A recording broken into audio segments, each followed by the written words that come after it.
الأغاني.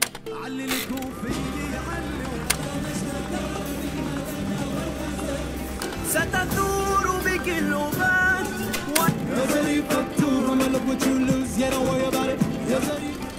إشي مهم في الحياة، عرفتنا على ناس كتير وأشياء كتير. لا مش هدول. والأغنية كان لها دور كبير في التاريخ الفلسطيني، عشان نعرفه لازم نرجع لورا. ورا كمان كان شوية هيك تمام. وعلى مر الزمان كان للأغنية مكانة كبيرة في المجتمع، لهيك بتلاقي لكل موقف نوع وشكل مختلف. عندك الميجنة والدلعونة، التهداية والشرقويات، الدبكة والدحية. تعال أحكي لك الفرق عنهم. الموال بتكون من بيتين بس. العتابة آخر البيت بيكون حرف الباء الساكنة، أما الميجنة اللي بتختلف عنها بأنه آخر حرفين بيكونوا النون والألف الممدودة. أما الشرقويات بالعادة بتبدأ بتنبيه المؤدي للسامعين، وبيكون مواضيعها عن قصص الثوار والأبطال زي قصة أبو الكباري مع الإنجليز. والموسيقى وقتها كان أسلوب بيجمع بين الحب والنخوة، بنعبر فيه عن الحب والغزل، وبنحكي فيه عن الحزن والألم، وخصوصاً في موسم الحصاد كيف ما نحكي عنه، وهم كانوا بيسموه موسم الأمل. لكل محصول وقته وأغنيته، فغنينا وحكينا.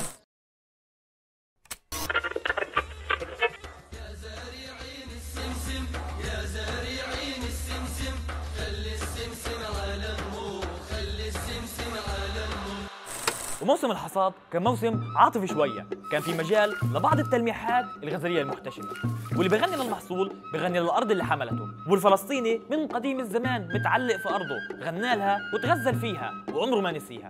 ولما يقيموا الأفراح والليالي الملاح كانت تبدأ واحدة من ملاحم الأغاني الكبيرة. هذا موضوع ممكن نحكي فيه بعدين. هل الوضع دائما كان كده؟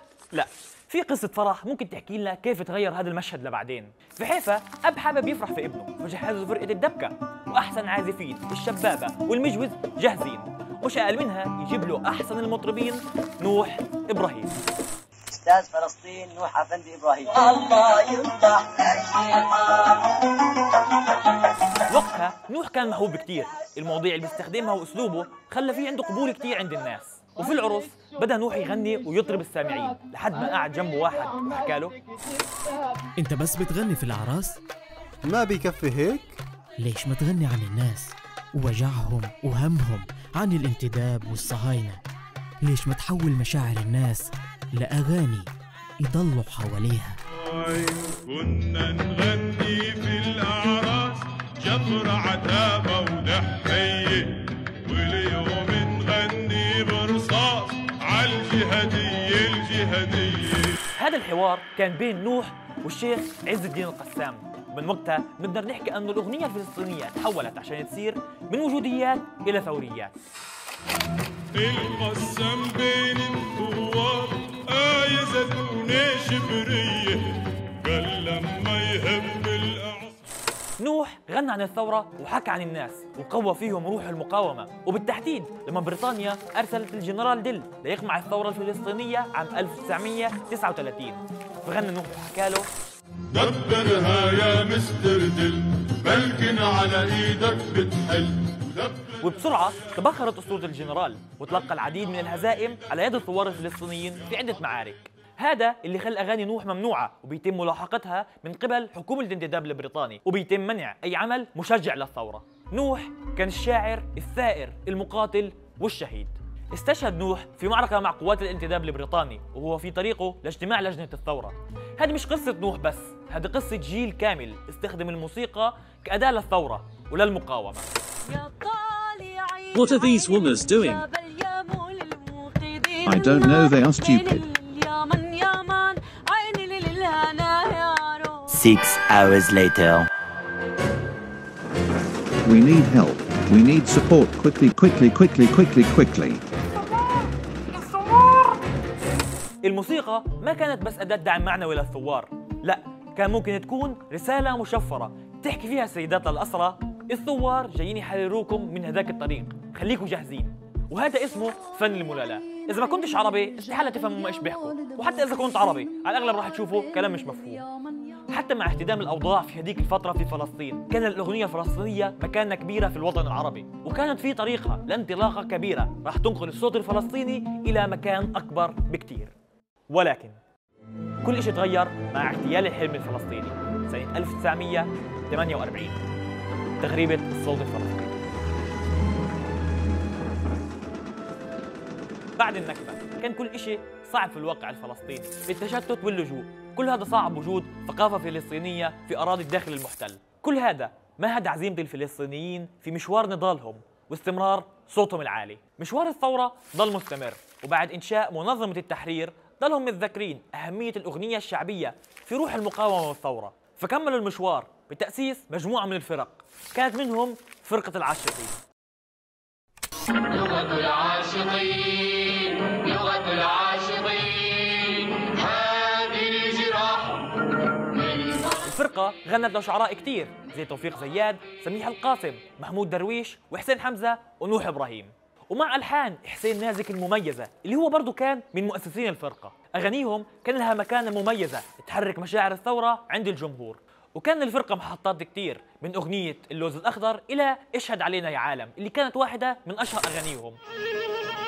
اشهد يا عالم علينا وبيروت، اشهد للحرب الشعبية. ووقتها كان في فرقة الفجر اللي غنت بأماكن كتير بصوت فلسطين. ليا وهلا لا ليا عيني يا فلسطينية، كل الأوافل رجعت وين راح الزمن بيا. والفرق ما كانت لحالها، كان في شخصيات ساهمت وشاركت في تشكيل الغناء الفلسطيني زي مغني الثورة إبراهيم صالح أبو عرب. ثورة ويا الرابع شعب فدائية ماشيين حتى الناصر ضد الصهيونية. أبو عرب بعد التهجير لف وغنى في المخيمات والأعراف، ما كانش مهتم في الماديات، بس كان كده بحس إنه بيربط الفلسطينيين ببعض بصوته وغنائه. أسلوب أبو عرب المألوف والقريب خلاه يأثر في الناس ويغني للأساطير زي ظريف الطول، ويغني للعودة، وغير تشجيعه للجمهور كان يضل في الخنادق والمعسكرات مع الفدائيين ليشجعهم وينقلهم روح الثورة أكثر وأكثر. واستمرت الأغاني الفلسطينية في طريقها لإشعال الثورة، فسمعنا ظل سلاحي من جراح يا ثورتنا ظل سلاحي. طالع لك يا عدوي طالع من كل بيت وحارة وشارع، طالع لك دور صغر يا جبل النار صاروا زوار، وانشار النار خلت هالدرب بالليل نهار. وضل هيك مكمل المشوار. بس كيف الوضع اليوم؟ حتى بعد إحباطات كتير تعرض لها الشعب الفلسطيني وتخبطات سياسية من زمان ولليوم، واختفت كتير أصوات من اللي حكينا عنها، وهذا غير عمليات تشويه الهوية اللي قام فيها الاحتلال. ضلت الأغنية الفلسطينية صوت قوي، أنا مش بالشكل التقليدي اللي تعودنا عليه، ولكن هذا فتح المجال لكتير أشكال وأنواع جديدة نستخدمها. عندك الروك والبوب والراب، واخترعنا أنواع جديدة مثلا زي البوب الفلاحي. وهي ما بدها خاتم ولا بهواها خاتم، بدها عالم فلسطيني رفرف على المحاكم. الصوت القديم ما راح تماما، وشفنا ناس زي الرهيبة دلال أبو آمنة اللي بتحاول إحياء التراث الفلسطيني في الغناء من البحر للنهر. وعلى دلعونا زيتون بلادي أطيب ميتونة، وعلى دلعونا وعلى دلعونا زيتون بلادي أطيب ميتونة. حتى في الشتات طولنا الغياب، بس ما نسينا الأرض اللي راح نرجع لها يوم من الأيام. منا الطبيعة وقالنا حافظوا على البيئة، منحط السوق بمول، من طلعنا من البيوت، من قسمها ومن أجرنا استوديو أصغر من تابوت، من أجا من تل أبيب قصدي من أجا من بولندا، من عمر براج أزاز وإحنا هدلنا البرندة. في هبة القدس مايو 2021 شفنا بعض الأغاني اللي كانت لسه بتلعب دورها في شحن روح الثورة عند الجمهور. اهدى ما هو كل شي باين في المحنة، الله بيشهد مين احنا. شكل الصوت الفلسطيني إشي إحنا ما اخترناه، بالعكس هذا إشي انفرض علينا بسبب الاحتلال والانتداب. ومش لازم نبالغ كتير ونحكي أن الموسيقى الفلسطينية الجدار اللي صمد أمام مدافع النكبة، بس لازم ننتبه لمحاولات الاحتلال اللي لليوم مستمرة في تشويه الصوت الفلسطيني. لازم دائما نضل نغني وبصوت عالي. وداعا إلى اللقاء في موعد جديد يطيب فيه